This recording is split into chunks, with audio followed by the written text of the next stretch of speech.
Hello friends, welcome to our YouTube channel study hist. आज से हम निमसेट 2017 के मैथ के पेपर का सॉल्यूशन स्टार्ट करने जा रहे हैं, जिसमें हम आज पहले 10 क्वेश्चंस डिस्कस करेंगे। फर्स्ट क्वेश्चन हमें दिया गया है, if A and B are the two independent witness in a case, the chance that A speaks the truth is X and B speaks the truth is Y. If A and B, if both agree on a certain statement, then the probability that the statement is true। हमारे पास ऐसे चार option दिए गए हैं, तो इसको हम कैसे सोल्व करेंगे।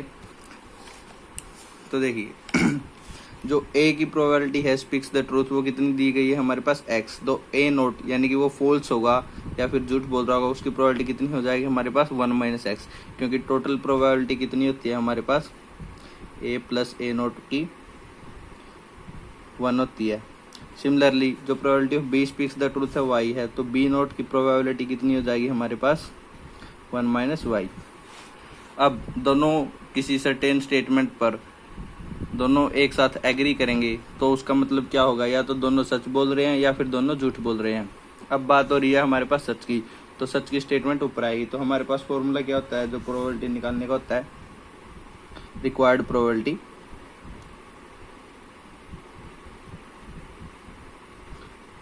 वह होता है जो probability of happening divide by total probability. Probability of happening क्या हो जाएगी हमारे पास, दोनों जब दोनों एक साथ स्टेटमेंट पर एग्री करेंगे, मतलब x इसकी प्रोबेबिलिटी और y इसकी probability divide by total probability. Total probability में probability of happening and probability of not happening.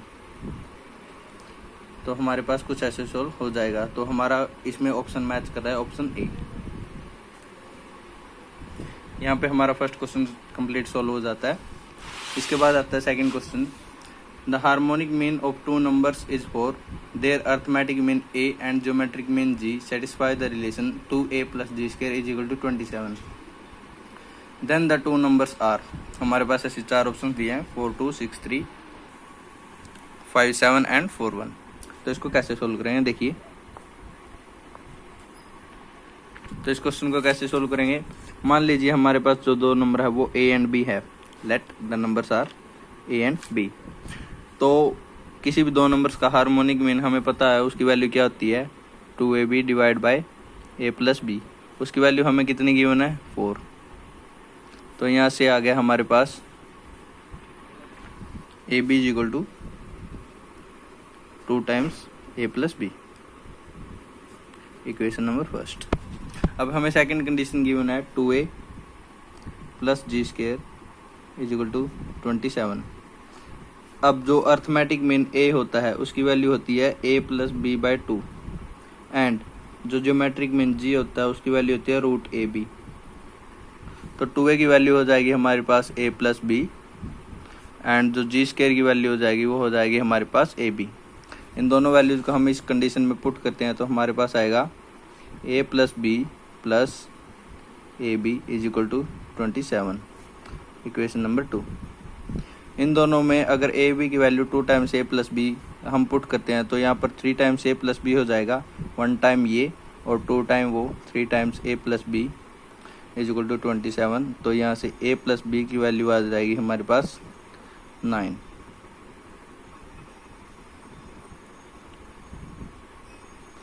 अब दूसरी कंडीशन अगर हम इसे चेक करें, अगर a + b की वैल्यू यहाँ पर हम पुट करते हैं इस कंडीशन में, a + b = ab/2, तो ab/2 = 9, दिस इम्प्लाइज ab = 18। तो हमारे पास ये दो कंडीशंस आ गई हैं। अब इसको हम डायरेक्ट ऑप्शन से भी चेक कर सकते हैं कि दो नंबर जिसका सम 9 हो, तो डायरेक्टली ऑप्शन में बी ऑप्शन ही ऐसा ऑप्शन दिया गया है जिसका सम 9 है, बाकी किसी भी ऑप्शन का नहीं है, और दोनों ही प्रोडक्ट क्या है 18 है। या फिर इनको अगर हम फर्दर सोल्व करेंगे तो ए बी की वैल्यू आएगी, वो ए एंड बी की वैल्यू आएगी वो 6 और 3 ही आएगी हमारे पास। तो इससे हमारा जो सेकंड क्वेश्चन है इसका आंसर आ जाएगा बी। समझ में आया। अब बात करते हैं हम नेक्स्ट क्वेश्चन की। नेक्स्ट क्वेश्चन है, in an entrance test there are multiple choice questions with 4 possible answers. 4 possible answers, पहला पॉइंट। To each question of which one is correct, कि इनमें से 4 में से कोई एक करेक्ट है। The probability that a student knows the answer to the question is 90%, and if the student gets the correct answer to a certain question then the probability that he was guessing, यानी कि जो जानता था उससे अलग उसने कोई तुक्का मारा है तो उसकी क्या प्रोबेबिलिटी रहेगी। तो देखिए इसको कैसे सोल्व करेंगे।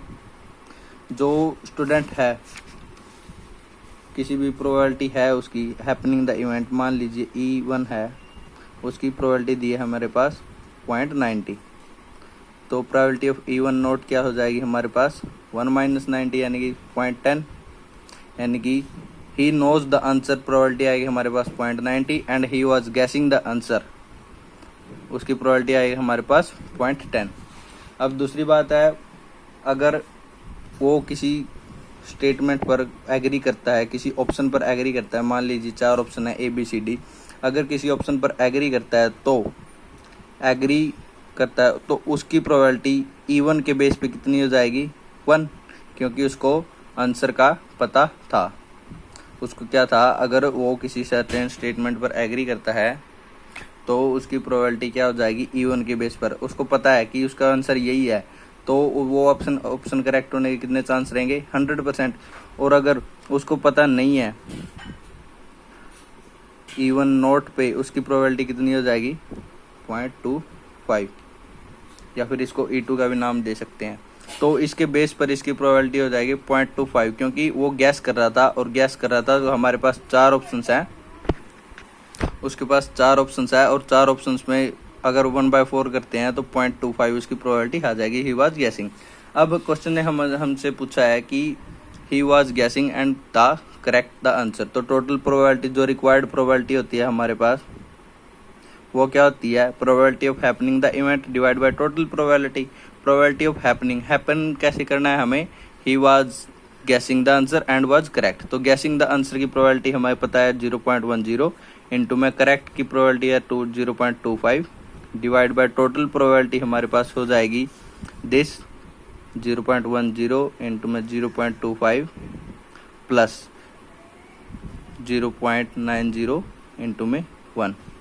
ये कैसे आया, he was probability of happening the event, happen कैसे करना है हमें इवेंट को, ही was guessing and the answer was correct, he was guessing and the answer was correct divided by total probability, he was guessing and answer was correct divided by he knows the answer and answer was 100% correct।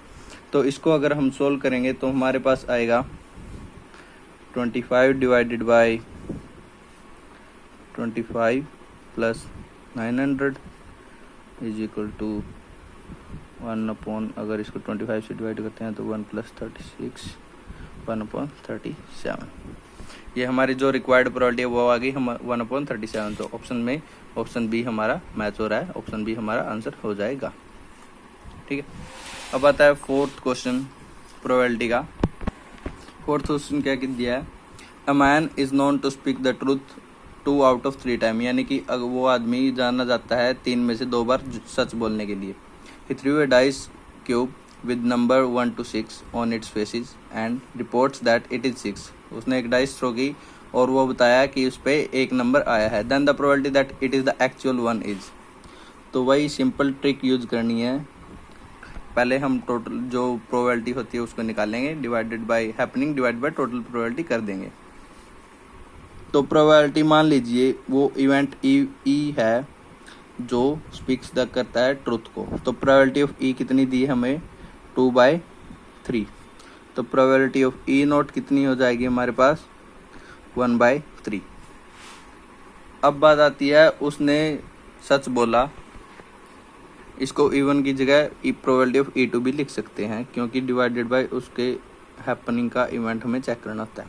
अब बात आती है dice की, तो dice अगर उसने throw की तो प्रोबेबिलिटी अगर वो एक्चुअल में 1 है उसकी प्रोबेबिलिटी कितनी होगी 1/6, और on the basis of this truth तो उसकी प्रोबेबिलिटी जो मान लीजिए कोई इवेंट ए हैपन हुआ उसकी प्रोबेबिलिटी A/E क्या होगी 1/6 हो जाएगी। एंड प्रोबेबिलिटी ऑफ ए अगर वो झूठ बोल रहा है तो उसकी प्रोबेबिलिटी कितनी हो जाएगी 5/6, क्योंकि कोई भी 2 3 4 5 6 में से अगर वो नंबर हैपन होता है तो उसकी प्रोबेबिलिटी हो जाएगी 5/6। अब हमें रिक्वायर्ड प्रोबेबिलिटी का क्या फार्मूला होता है, रिक्वायर्ड प्रोबेबिलिटी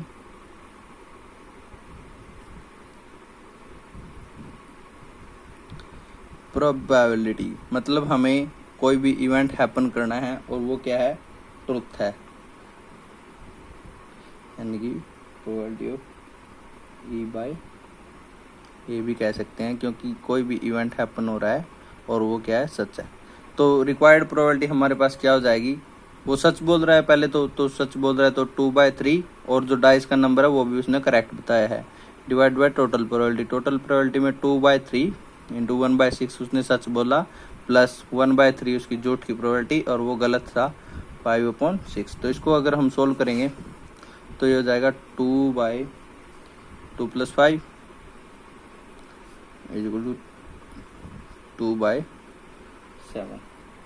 तो यहाँ से हमारा ऑप्शन जो रिक्वायर्ड प्रोबेबिलिटी वो 2/7 निकल के आती है और हमारा ऑप्शन सी इसको सेटिस्फाई करता है। यहाँ पे हमारे प्रोबेबिलिटी के 4th क्वेश्चन कंप्लीट होता है। अब बात आती है 5th क्वेश्चन की। 5th क्वेश्चन में क्या दिया गया है, let A and B be the two events such that probability of A union B not = 1/6, probability of A intersection B 1/4, probability of A not = 1/4, where A not stands for the complement of event A, यानी कि वो happen नहीं हो रहा है। Then the events A and B are. अब ये 4 option हमें दे दिए। अब किसी भी इवेंट को इक्वली लाइकली हम, अगर हमारे पास 2 इवेंट गिवन है A एंड B, अगर उसको इक्वली लाइकली फाइंड आउट करना है तो उन दोनों की प्रोबेबिलिटी क्या होनी चाहिए, इक्वल होनी चाहिए, यानी कि probability of A = probability of B होगा, तभी वो इक्वली लाइकली होगा। और इंडिपेंडेंट का कैसे चेक कर सकते हैं, जो हमारे पास होता है, अगर probability of A = probability of B है तो वो क्या होगा, इक्वली लाइकली। एंड अगर probability of A into probability of B = probability of A intersection B निकल के आती है तो इवेंट क्या हो जाएगा, इंडिपेंडेंट।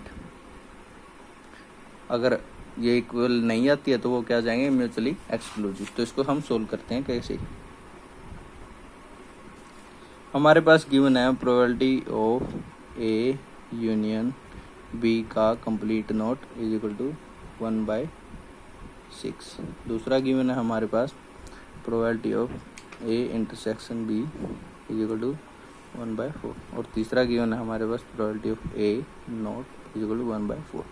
तो यहाँ से प्रोबेबिलिटी ऑफ ए क्या निकल के आएगी, 1 - 1/4 = 3/4 फर्स्ट।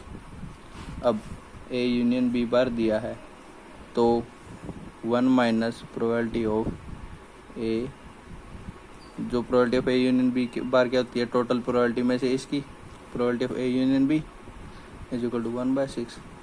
तो this implies probability of A union B = 5/6। अब हमें फार्मूला पता होता है प्रोबेबिलिटी फाइंड आउट करने का, कि probability of A union B = probability of A plus probability of B minus probability of A intersection B. तो यहाँ से हम बी की प्रोबेबिलिटी फाइंड आउट करेंगे। 5/6 = प्रोबेबिलिटी ऑफ ए निकल के आई है 3/4 plus probability of B minus A intersection B की प्रोबेबिलिटी हमें गिवन है 1/4, तो ये रह गया 2/4। This implies probability of B = 5/6 minus 1/2। इसको हम सोल्व करें तो ये आ गया 1/3। तो यहाँ पे हमें बी ए की और बी की दोनों की प्रोबेबिलिटी निकल के आ गई है। अब पहली condition, probability of A is not equal to probability of B, क्योंकि इसकी प्रोबेबिलिटी 3/4 है, इसकी प्रोबेबिलिटी 1/3 है। मतलब जो इवेंट्स है वो क्या है, इक्वली लाइकली नहीं है, नॉट इक्वली लाइकली। अब जो second condition, probability of A into probability of B हम चेक करेंगे, वो क्या होगी, 3/4 इंटू 1/3 = 1/4 और ये निकल के आती है हमारे पास probability of A intersection B के लिए इक्वल। और यही है, मतलब जो इवेंट है इंडिपेंडेंट है, A and B are independent. अब ये दोनों कंडीशन कौन सा चेक करता है हमारे पास ऑप्शंस, फर्स्ट है independent but not equally likely, वही हमारे पास फाइंड आउट रिजल्ट निकल के आता है independent and not equally likely, तो ए ऑप्शन ही सेटिस्फाई कर जाएगा। यहाँ पे हमारे पहले 5 क्वेश्चन कंप्लीट होते हैं। नेक्स्ट क्वेश्चन हमें गिवन है the mean and variance of a random variable x having binomial distribution are 4 and 2 respectively, then probability of x is equal to 1 is। तो इसको कैसे सोल्व करते हैं? इसके लिए सिंपल हमारे पास एक फॉर्मूला होता है, जो मीन होता है वो क्या होता है NP, एंड जो वेरिएंस होता है होता है NPQ। तो NP हमारे पास गिवन है मीन की वैल्यू 4 रिस्पेक्टिवली, पहले मीन दिया है, and NPQ is equal to variance हमें गिवन है 2। तो यहाँ पे अगर हम दोनों की वैल्यू सेटिस्फाई NP की वैल्यू यहाँ पे 4 करते हैं तो दिस इम्प्लाइज Q की वैल्यू आ जाएगी हमारे पास 1/2। अगर Q की वैल्यू 1/2 है तो Q क्या होता है हमारे पास प्रोबेबिलिटी ऑफ नॉट हैपनिंग, और P क्या होता है प्रोबेबिलिटी ऑफ हैपनिंग। तो यानी कि P प्लस Q की वैल्यू क्या होती है 1 होती है, तो यहाँ से P की वैल्यू भी क्या आ जाएगी हमारे पास 1/2। अब बात आती है N को फाइंड आउट करने की। P की वैल्यू हमारे पास 1/2 है और NP की वैल्यू 1/4 है, यहाँ से N की वैल्यू 8 आ जाएगी। तो हमारे पास किसी भी प्रोबेबिलिटी को फाइंड आउट करने के लिए जो मेन फॉर्मूला होता है वो निकल के आता है। कैसे होता है किसी भी प्रोबेबिलिटी बायनोमियल डिस्ट्रीब्यूशन को, बायनोमियल डिस्ट्रीब्यूशन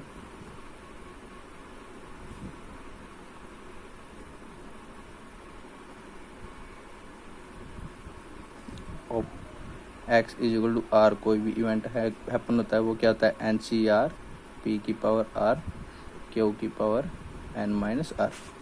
तो यहाँ पे पुट करते हैं n की वैल्यू 8, C r हमें पूछा है x इज इक्वल टू 1, तो 8C 1, probability of x is equal to 1, 8C 1/2 की पावर 1 एंड 1/2 की पावर 8 माइनस 1 7। ये क्या आ गया 8C1 होता है 8 डिवाइडेड बाय 2 की पावर 8। अब जो 8 होता है वो 2 की पावर 3 होता है, नीचे आ गया 2 की पावर 8 इज इक्वल टू 1/2 की पावर 5 इज इक्वल टू 1/32।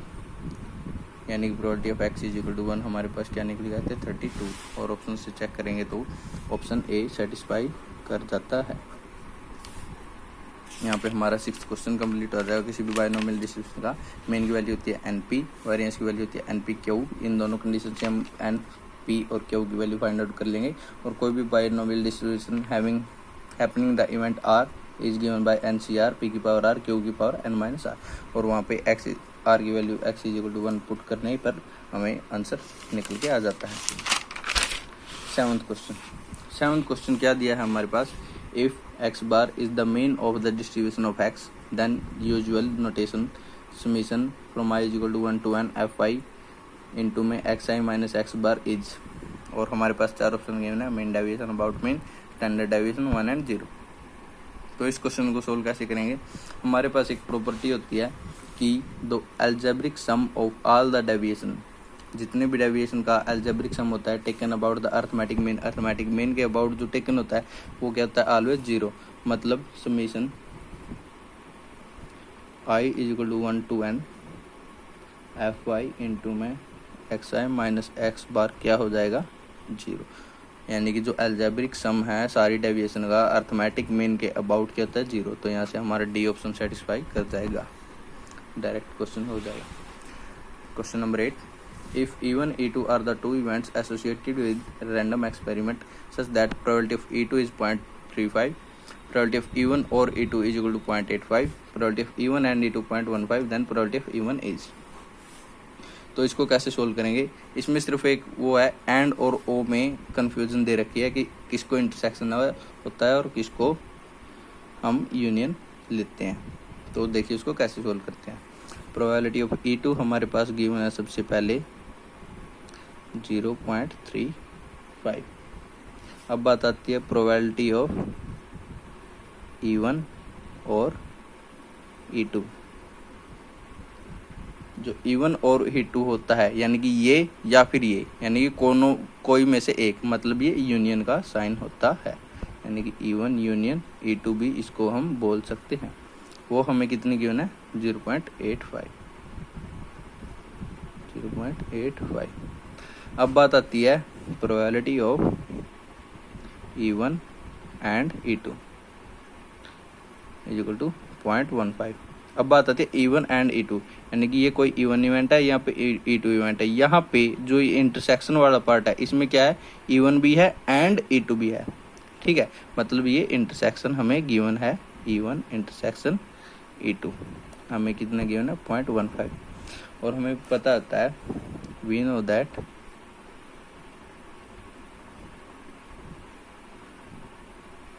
जो probability of E1 union E2 किसके इक्वल होगी?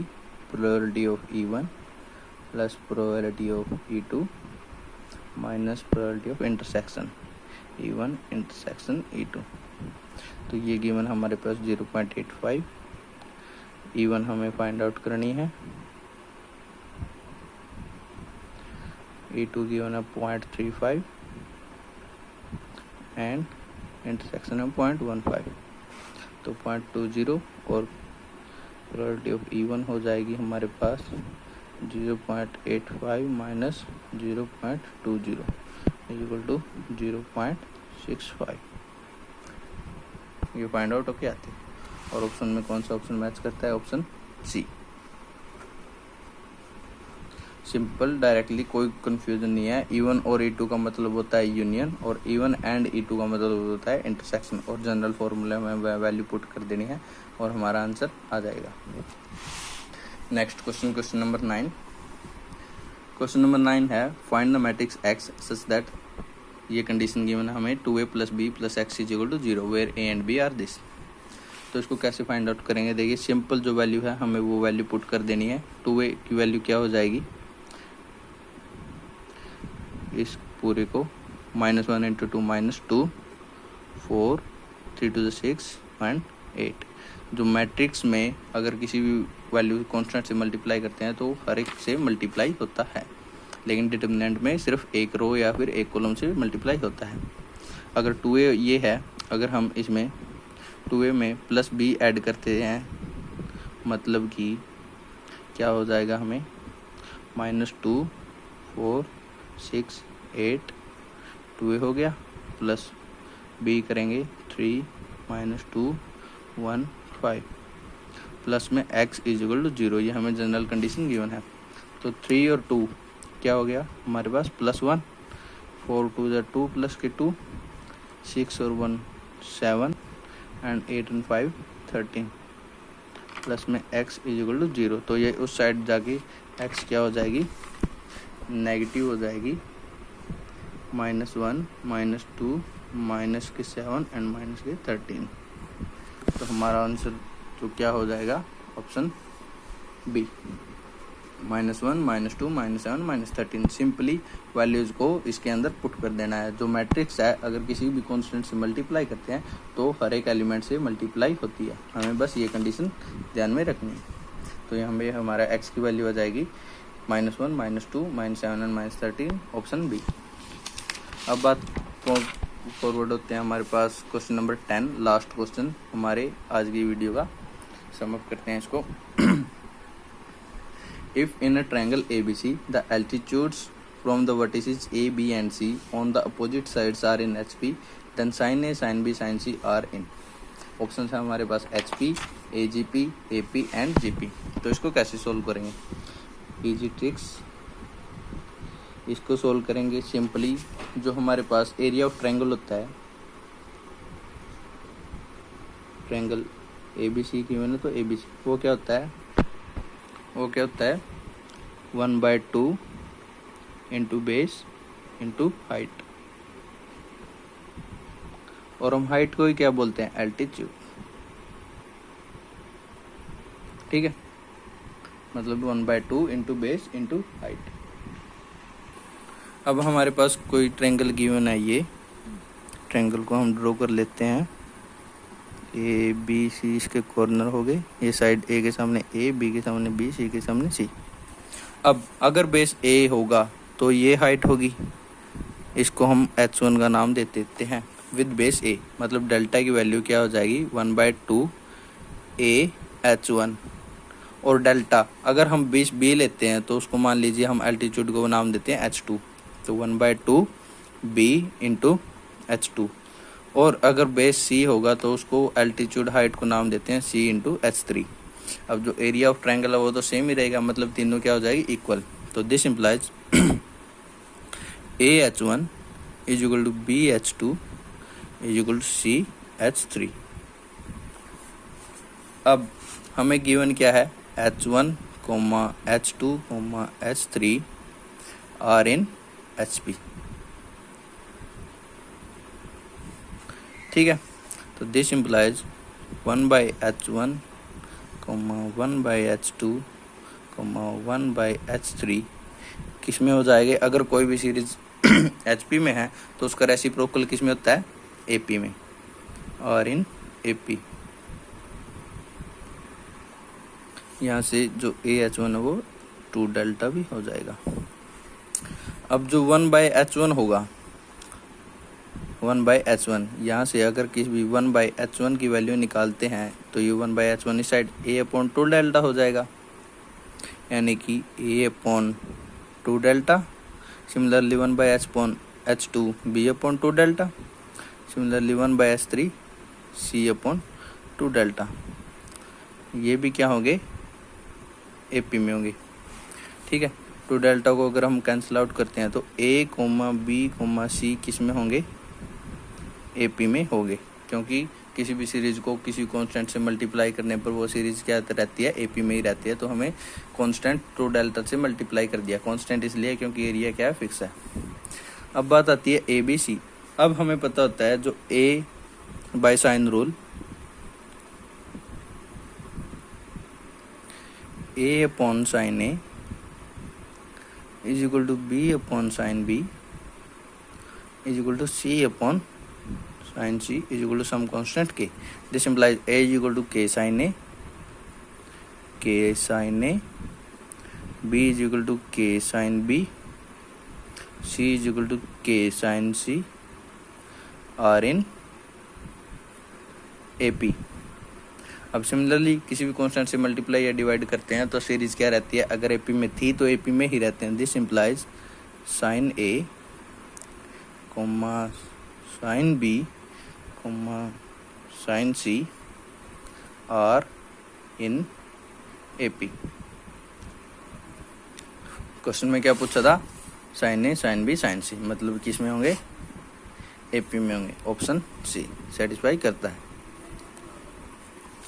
तो फ्रेंड्स, यहाँ पे हमारे पहले 10 क्वेश्चन निमसेट 2017 के कंप्लीट होते हैं। उम्मीद है आप सभी को सारे क्वेश्चन समझ में आए होंगे। अगर किसी भी क्वेश्चन में कोई भी प्रॉब्लम आपको आती है तो कमेंट सेक्शन में ज़रूर बताइए, हम उसको सोल्व करने की पूरी कोशिश करेंगे। और हमारे इसे नेक्स्ट पार्ट और ऐसी ही वीडियोज़ के लिए हमारे चैनल को सब्सक्राइब कीजिए, लाइक कीजिए और अपने दोस्तों के साथ भी इस वीडियो को शेयर कीजिए। Thank you.